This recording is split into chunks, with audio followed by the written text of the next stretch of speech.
اور کس امید کے ساتھ؟ آج تو میں آپ کو معلوم ہے کہ ساؤتھ کشمیر میرا اپنا وطن ہے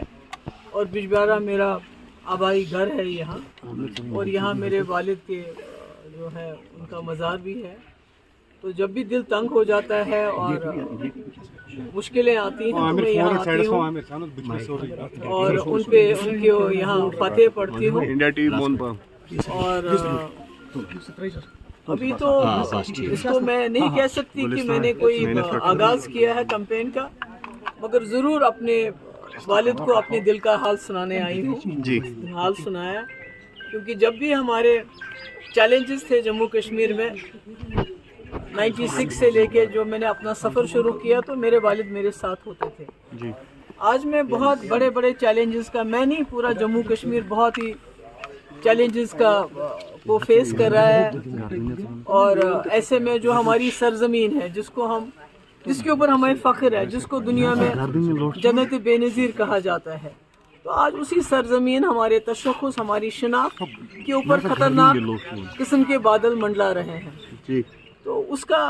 نیچرلی ایک بہت بڑی ذمہ داری ہے یہ، تو اس لیے میں آئی تھی اور یہاں دعا کی، یہاں فاتح کی. جی تو امید کیا ہے میم؟ انشاءاللہ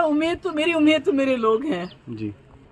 چاہے وہ ساؤتھ کشمیر کے لوگ ہیں جس وطن کی میں رہنے والی ہوں، چاہے وہ پیر پنچال کے لوگ ہیں جہاں میں نے شاید ہی کوئی گاؤں، کوئی جگہ، کوئی علاقہ وہاں ہو جب وہاں لوگ مصیبت میں تھے، جب وہاں لوگوں کو مارا جاتا تھا، دن دہاڑے قتل کیا جاتا تھا، چاہے وہ ملیٹنٹ تھے، چاہے وہ سرنڈرڈ ملیٹنٹ تھے یا فورسز کے لوگ تھے. تو کوئی جگہ میں نے چھوڑی نہیں جہاں میں نہیں گئی ہوں، اور میں نے کوشش کی ہے جب بھی ہمارے لوگوں کے اوپر تکلیف آئی ہے تو میں نے کوشش کی اپنے حساب سے، کوئی میں بہت طاقتور انسان نہیں ہوں پر اپنے حساب سے میں نے کوشش کی کہ میں ان کے ظلموں کے خلاف آواز اٹھاؤں. جیسے کہ آپ کو معلوم ہے کہ جو ہمارے ٹرائبل لوگ ہیں جس میں ہمارے گجر، پہاڑی اور یہ جو بکروال قبیلے کے لوگ بہت زیادہ ان کے اوپر بہت زیادہ ظلم ستم کیا جاتا ہے، کیونکہ لگتا ہے ان کی کوئی سنوائی نہیں ہے، ان کا کوئی پوچھنے والا نہیں ہے. جیسے کہ آپ کو معلوم ہوگا کہ 2 دن پہلے جانی پور جموں میں بھی ایک حادثہ ہوا جہاں ایک ٹرائبل بچی کے ساتھ زیادتی کرنے کی کوشش کی کچھ گنڈوں نے، اور اس کے بعد جب اس کو بچانے کے لیے اس کی گھر کے ماں گئی اور بھی کوئی لیڈی چلی گئی تو ان کو اتنا پیٹا کہ ہسپتال میں وہ اس وقت داخل ہوئی ہیں، اور پولیس نے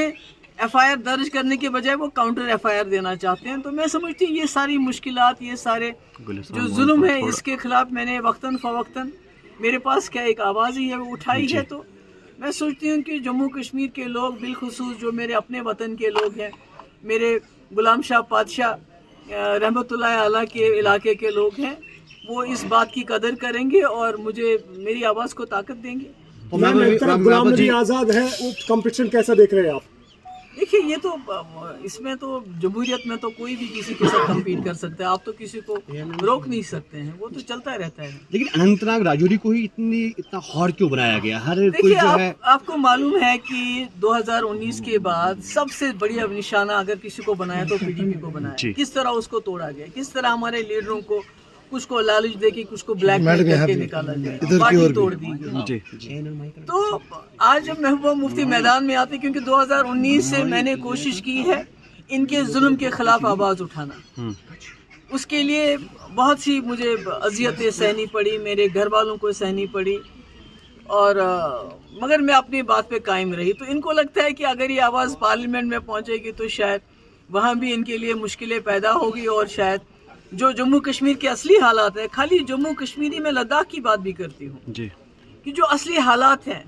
تو کہیں ان اصلی حالات کی عکاسی نہ ہو جائے، اور یہ جو ڈول پیٹتے ہیں جموں کشمیر میں سب کچھ ٹھیک ٹھاک ہے تو وہ ان کا جو بات ہے جو اس میں راز سے پردہ اٹھ جائے گا. تو اس لیے ان کی کوشش ہے